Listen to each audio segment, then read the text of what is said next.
90 రోజుల కోర్సు పూర్తి చేస్తే చాలు 100% ప్లేస్మెంట్ సపోర్ట్ తో సాఫ్ట్వేర్ జాబ్ మీ సొంతం. వెంటనే కోడ్ జ్ఞాన్ డెస్టినేషన్ ని సంప్రదించండి. Welcome to Suman TV. నేను మీ సుమన్ టీవీ నాగ్.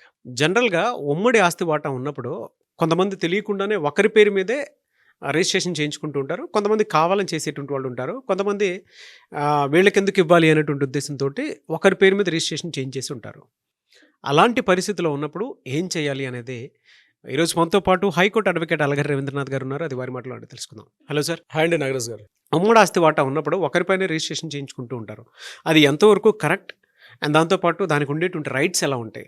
హిందూ వారసత్వపు హక్కు చట్టం 1956 ప్రకారం అయితే హెచ్యుఎఫ్ అంటారు. అంటే హిందూ అన్డివైడెడ్ ఫ్యామిలీ. హెచ్యుఎఫ్ అంటే హిందూ అవిభాజ్య కుటుంబాల యొక్క ఉమ్మడి ఆస్తి. ఈ ఉమ్మడి ఆస్తి ఎవరికి చెందుతుంది అంటే టోటల్గా ఆ కుటుంబంలో ఉన్నటువంటి అమ్మాయిలకి అబ్బాయిలకి అందరికి కూడా ఈక్వల్గా ఎవరి భాగాలు ఎలా ఉన్నట్టుగా దాని ప్రకారంగా చెందుతూ ఉంటుంది. అయితే కొన్ని సందర్భాల్లో మీరు అడిగినట్టుగా ఏమవుద్దంటే తండ్రి గారు ఏం చేస్తారంటే హెచ్ఎఫ్ ఉమ్మడి ఆస్తి ప్రాపర్టీ మిగిలిన తన పిల్లలకు కాకుండా ఏ ఒక్క అబ్బాయికో, పెద్ద అబ్బాయో చిన్న అబ్బాయి ఎవరికే కావచ్చు, ఒకరికి పూర్తిగా రాసేటప్పుడు హక్కులు మిగిలిన వారికి చెల్లుతుందా చెల్లదా, హక్కులు మిగిలిన వారికి కూడా చెల్లుబాటు అవుతాయా అవ్వవా అన్నటువంటి క్వశ్చన్ మీదైతే దీనికి సంబంధించి ఒకవేళ ఆ అబ్బాయికి పూర్తిగా అంటే ఉమ్మడి ఆస్తి ప్రధానంగా చెప్పేది ఆస్తులు రెండు రకాలుగా మనం చెప్పుకుంటాం. ఇప్పుడు కూడా ఒకటి వారసత్వంగా వచ్చిన ఒక ఆస్తి ఉంటుంది, ఇంకొకటి తన స్వార్జితమైనటువంటి ఆస్తి మరొకటి కావాలి. అయితే ఈ రెండు రకాలుగా ఉంటాయి ఆస్తులు ఎవరికైనా.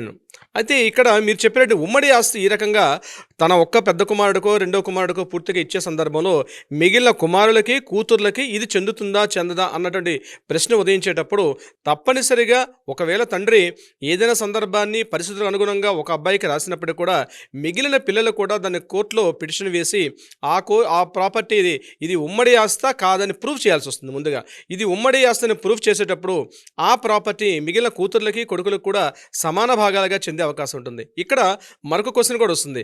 ఒకవేళ తండ్రి తన కుమారుడికి ఆ ప్రాపర్టీ రాసేసాడు, ఇది నా స్వార్జితమైన ఆస్తి, సేల్డీడ్ అయిపోయిన తర్వాత కూడా ఇది నా స్వార్జితమైన ఆస్తి అని చెప్తూ కూడా అతను తన పిల్లలకి మరలా ఒకవేళ ప్రాపర్టీ రాసేసాడు అనుకోండి, ఇది తన స్వార్జితమైన ఆస్తి కాబట్టి మరలా ఉంటే ఎక్కడ తన బ్రదర్స్ ఎక్కడ అడుగుతారని చెప్పి లేకపోతే సిస్టర్స్ ఎక్కడ అడుగుతారని చెప్పి అతను తన పిల్లలకి రాసిన క్రమంలో కూడా అటువంటి సందర్భాల్లో కూడా వాళ్ళ మధ్య జరిగిన ఏదైతే ఒప్పందం ఉందో వాళ్ళ మధ్య జరిగిన ఏదైతే సేల్డీ డాక్యుమెంట్స్ ఉన్నాయో ఇవన్నీ కూడా నల్ అండ్ అవాయిడ్ అయిపోతాయి. ఖచ్చితంగా ఇప్పుడు ఈ మిగిలిన పిల్లలందరూ కూడా కోర్టులో దీన్ని ఫైట్ చేసి ఆ పిటిషన్ పెట్టి మేము కూడా లీగల్ హెయిర్స్గా ఉన్నాం, ఇది జాయింట్ ప్రాపర్టీ కింద వచ్చిన ప్రాపర్టీ కాబట్టి అది ఆస్తి కావచ్చు, పొలం కావచ్చు, స్థలం కావచ్చు, కమర్షియల్ కాంప్లెక్స్ కావచ్చు, ఏదైనా సరే ఇది ఉండాలి, అది లేదని కాకుండా వీళ్ళందరికీ వస్తుంది ఆ ప్రాపర్టీ ప్రకారం. అయితే ఇక్కడ ఏం చేయాలి, వీళ్ళు క్లాస్ 1 లీగల్ హెయిర్స్ ప్రకారం వీళ్ళు ప్రూవ్ చేసుకోవాల్సి వస్తుంది. మేము ఆ ప్రాపర్టీ క్లాస్ 1 లీగల్ హెయిర్స్గా ఉన్నాము అంటే ఎవరికి వస్తుంది? క్లాస్ 1 లీగల్ హెయిర్ మళ్ళీ ఏం చెప్తుంది అక్కడ, ముందుగా కొడుకులు కూతుర్లు, అదేవిధంగా ఎవరైతే ఆ ప్రాపర్టీ మూడో తరం, ఎప్పుడు మనం జాయింట్ ప్రాపర్టీని ఎప్పుడు చెప్తామంటే 3 తరాలు చూడాలి ఆ ప్రాపర్టీ. అంటే తాతగారు నుంచి కొడుకు నుంచి మరొక కొడుకు, ఎప్పుడైతే 3 స్థాయిల ప్రకారం వస్తుందో దానిని దాన్ని యాక్చువల్గా మన వారసత్వ ఆస్తిగా మనం చెప్తాం. అటువంటి క్రమంలో ఆ ప్రాపర్టీ ఏదైతే ఉందో 3 స్థాయిలు అంటే 3 జనరేషన్స్ చూసినటువంటి ప్రాపర్టీ ఏదైతే వస్తుందో ఈ 3rd జనరేషన్స్ వాళ్ళు కూడా లీగల్ హెయిర్స్ అంటే class 1 legal hairs, class 2 legal hairs మళ్ళీ చాలా డీటెయిల్స్ ఉంటాయి, అవి మనం వేరే సందర్భంలో మాట్లాడదాం. సో క్లాస్ 1 లీగల్ హెయిర్స్ కిందకు వచ్చేటప్పుడు మేము క్లాస్ 1 లీగల్ హెయిర్స్ కింద ఉన్నాము, సో మాకు కూడా ఇందులో హక్కు ఉందని చెప్పి వాళ్ళు ముందుగా లీగల్ సక్సెషన్ సర్టిఫికేట్ తీసుకోవాలి.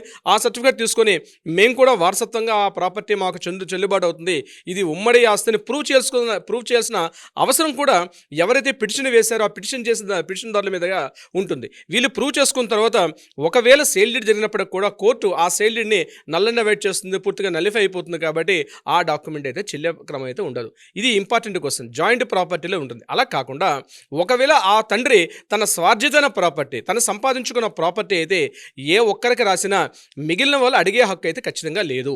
ఇది చాలా చోట్ల జరుగుతున్నాయి. ఇటీవల మనకు వచ్చిన కేసులు కూడా ఇదే సందర్భంలో మా నాన్న అయితే ఇక్కడ ఏం చేస్తున్నారు, పిల్లలందరూ కూడా మా నాన్నగారు సంపాదించుకున్న ప్రాపర్టీ అయినప్పుడు కూడా ఆ ప్రాపర్టీ కొండలో మేము కొంత అమౌంట్ ఇచ్చామని, మేము ఆ ప్రాపర్టీ కొండలో మేము పలానా సందర్భంలో అమౌంట్ ఇచ్చాం కాబట్టి ఇది మా నాన్నగారికి సంబంధించిన ప్రాపర్టీ ప్రాపర్టీ ఏ ఒక్క బ్రదర్కో లేదా ఒక కూతురుకో రాసినప్పుడు మిగిలిన వాళ్ళు కూడా క్లెయిమ్ చేసుకొని ఆ ప్రాపర్టీ ఏదైతే ఉందో దాన్ని ఇంజెక్షన్ ఆర్డర్ తీసుకొచ్చి ఆ ప్రాపర్టీని అక్కడ అమ్మకాలు కొనుగోలు కాకుండా కూడా అమ్మే సందర్భాలు కూడా ఇటీవల చాలా కాలంలో మనకు నా దగ్గర వచ్చే కేసులు కూడా అవే వస్తున్నాయి. సో దీన్ని మళ్ళీ మనం హైకోర్టుకి అప్పీల్ చేసుకోవడం లేకపోతే డిస్ట్రిక్ట్ కోర్టుకి అప్పీల్ చేసి ఆ ఇంజెక్షన్ ఆర్డర్ని మళ్ళీ మనం ఇంజెక్షన్ ఆర్డర్ పైన మనం మళ్ళీ డిస్ట్రిక్ట్ కోర్టు కావచ్చు లేదా పై కోర్టు కూడా అప్పీల్ చేసుకునే అవకాశం కూడా ఉంటుంది. ఇక్కడ గుర్తుపెట్టుకోవాల్సింది, ఒకవేళ ఇంజెక్షన్ ఆర్డర్ వస్తే వితిన్ 30 డేస్లోగా మనం దానికి వెళ్లాల్సిన అవసరం అయితే ఉంటుంది. అంటే ఇక్కడ స్వార్జితమైన ప్రాపర్టీ అయినా ఉమ్మడి ప్రాపర్టీ అయినా సరే స్వార్జితమైన ప్రాపర్టీ ఎవరికైనా రాసుకునే అధికారం ఉంటుంది. కానీ జాయింట్ ప్రాపర్టీ ఏదైతే వస్తుందో జాయింట్ ప్రాపర్టీని మాత్రం ఏ ఒక్కరికో మాత్రం రాసే అధికారం లేదు. మిగిలిన వాళ్ళు దాన్ని ప్రూవ్ చేసుకునే అవకాశం అయితే ఉంటుంది. నాగరాజ్ గారు, కొంతమంది ఇళ్లలో ఎలా ఉంటుందంటే ఉమ్మడి కుటుంబాలు కదా, నోరు తెరిచి మాట్లాడలేరు. బట్ ఈ వీడియో చూసిన తర్వాత డెఫినెట్గా వాళ్ళు క్వశ్చన్ చేస్తేనే తెలుస్తుంది, అంటే ఎలా వెళ్తే బాగుంటుంది అనేటువంటి దాని మీద. అలాంటి వాళ్ళు మీ అపాయింట్మెంట్ తీసుకొని అప్రోచ్ అయ్యి వాళ్ళకి కావాల్సినటువంటి లీగల్ రైట్స్ ప్రకారం వాళ్ళ ఆస్తిని వాళ్ళు పొందాలి అని అంటే మీ అపాయింట్మెంట్కి సంప్రదించవచ్చా? తప్పనిసరిగా నాగరాజ్ గారు, కింద స్క్రోల్ అవుతున్న నెంబర్ని కాంటాక్ట్ చేయగలిగితే మన లీగల్ టీం వాళ్ళకి అప్రోచ్ అవుతారు. అప్రోచ్ అయ్యి ఎవరైతే డీటెయిల్స్ కాంటాక్ట్ చేస్తారో వాళ్ళ డీటెయిల్స్ కూడా చాలా గోప్యంగా చాలా రహస్యంగా కూడా ఉంచుతారు.